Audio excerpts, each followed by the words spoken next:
In this video, I'm going to be ranking all the curse items from worst to best. This is all just my opinion, but if you disagree with me, then you're wrong. There is no formal rubric, but the main objectives I'm considering are on your screen right now. At number 7, we have the Voodoo doll. For starters, you can't predict when you'll get the heart pin, making it potentially unsafe to use near the ghost. That aside, it's not that great at anything. The pins aren't great for finding the ghost because you can only hear interactions if you're close, the sound of the pin can make it hard to hear, and sometimes the ghost won't interact at all. Sure, it can get you interaction pictures, but this is outclassed by the Ouija board. The voodoo doll can force the ghost to do writing in dots, but in practice this rarely works, especially because you need to be close to see dots, and you need to take out all the items to increase the chances. Also, this item can only drain your sanity by up to 55%, which is awful if you're trying to get the sub 25 sanity objective on multiplayer.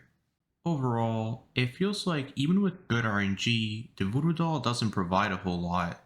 It's the only item I think deserves a buff. In my opinion, it should have 13 pins instead of 10, and one of them should trigger a ghost event.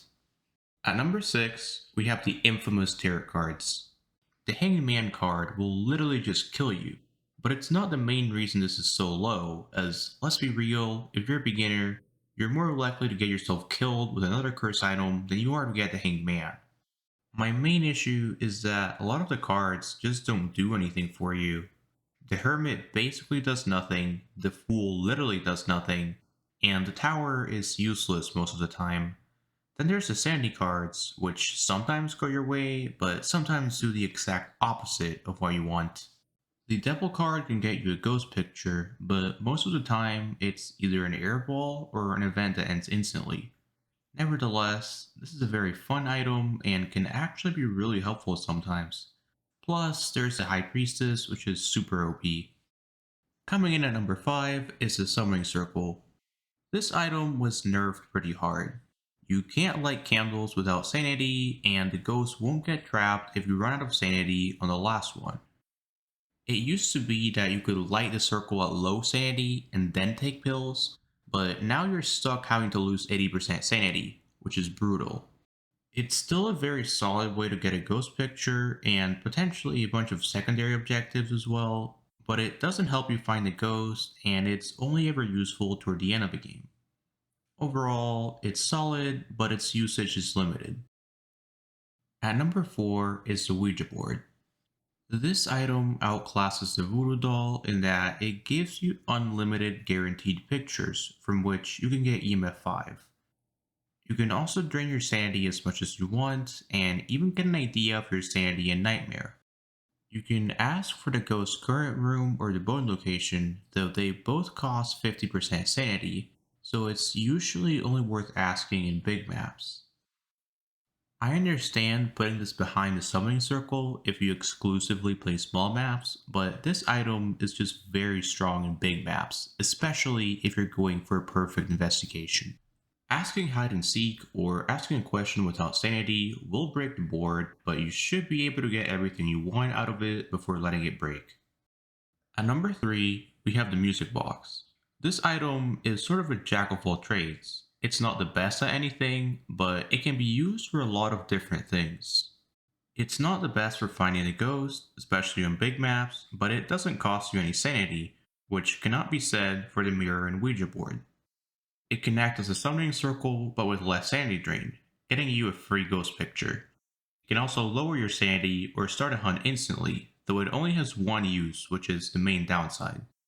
If you're a beginner, then this is probably one of the worst items since you're probably just going to get yourself killed the first few times, but as an experienced player, I really like the flexibility that it provides. Number 2 is the Haunted Mirror, which literally just shows you the ghost room. Like a lot of the items on this list, it got a pretty big nerf, and you lose a minimum of 20% sanity every time you look at it. That being said, I still think it's worth it to take a look at it at the beginning of every game, especially because you can always just take a screenshot to minimize sanity drain. Since it shows you the ghost room, you can find or rule out ghost orbs very quickly. You can also tell if the ghost room has changed, which can rule out the Goryo. There isn't a lot more to it, but it's still extremely solid and definitely one of the safest curse items. It can speed up your investigation for a relatively minimal cost.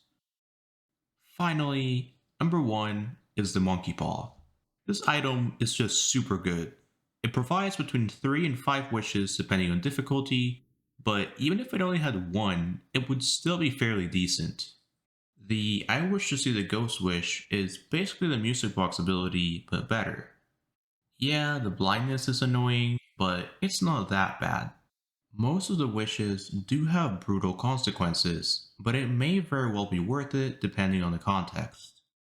For example, if you're doing a broken fuse box run, then I wish your activity doesn't have much of a downside. And if you have no hiding spots, then doing I wish to be safe changes things significantly. Another strong wish is I wish to trap a ghost, which may seem terrible because it locks all the doors in your current room as well as the ghost room, but this isn't that relevant if you're in an open room. The knowledge question is also very interesting, though the blindness is really bad and it also makes you deaf, so don't use it unless you're close to giving up and figuring out the ghost. Overall, the Monkey Paw is extremely strong and versatile, and I didn't even cover all its abilities. Anyway, I'll see you guys next time.